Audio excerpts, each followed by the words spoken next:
As Lieutenant Governor, Pat Quinn dedicated much of his time and effort to helping members of the armed services and their families, and led a successful effort to enact the Illinois Military Family Relief Act, which provides financial assistance to families of the Illinois National Guard members and reservists who called when they were called to active duty.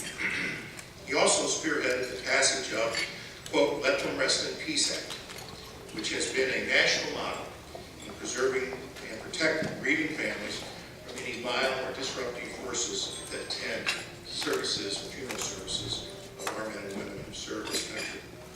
Of course, I'm sure that Governor Quinn, one of his proudest moments was ending the career of a budding young Republican candidate for treasurer in 1990.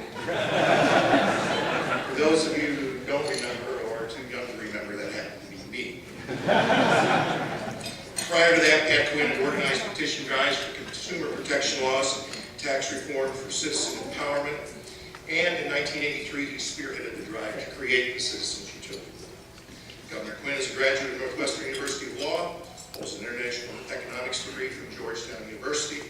He was elected to the Cook County Board of Tax Appeals in 1982 and also served as the Revenue Director for the City of Chicago. Ladies and gentlemen, please welcome the Governor of the State of Illinois.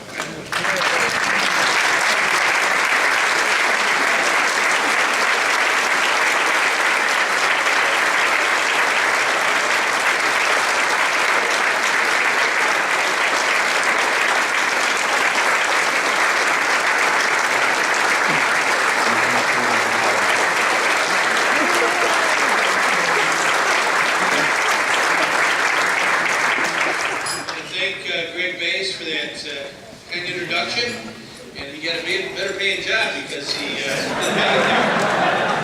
I got this.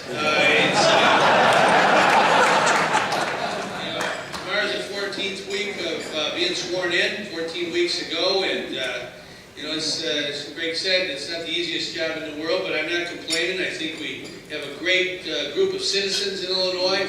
Almost 13 million people live in our state, and I think the people of Illinois are ready for action.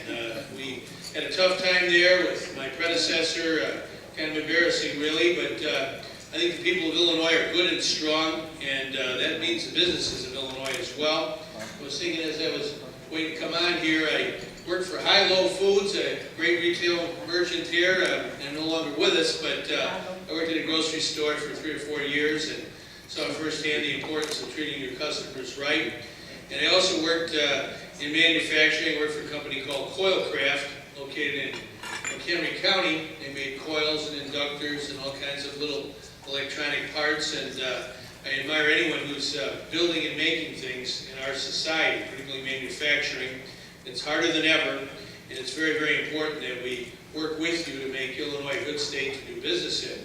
I do believe that the best way to create jobs and keep jobs is to have a well-trained, smart workforce.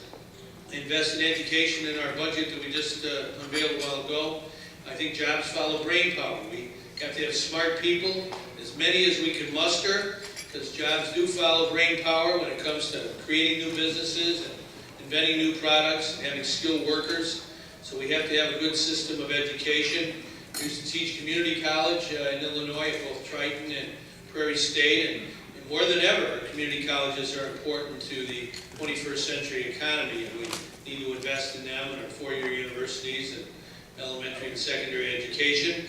I was over with the IEA not too long ago. It was Daniel in the Lion's Den, because I did bring up the importance of pension reform.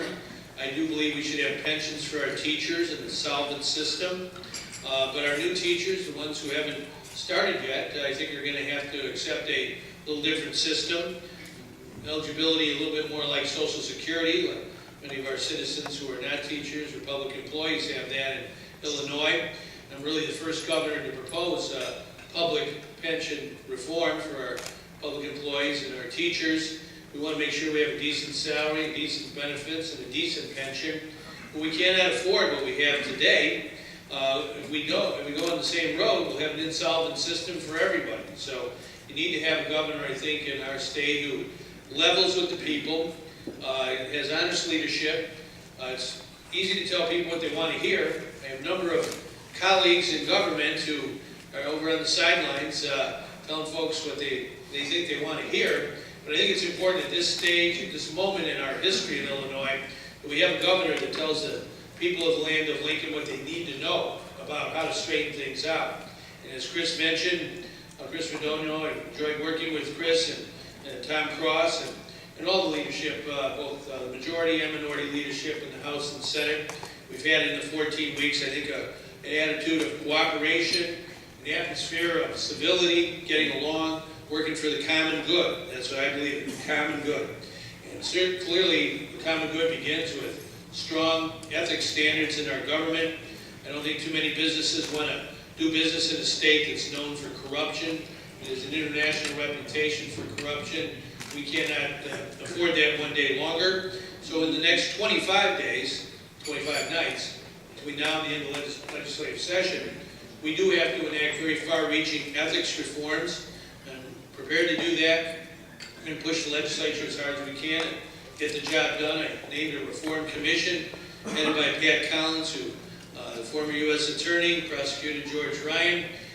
Very good recommendations we received very recently. We're going to take those recommendations and try and make them into law. In addition to the recommendations of the Reform Commission, I believe in recall. I think anyone in public office, especially statewide office, should be subject to recall. If you're not doing the job, if you betray the public trust, we should have the power in Illinois that they have in Wisconsin and Michigan and Minnesota, Kansas, a lot of other states, where the voters can remove you from office before your term is up.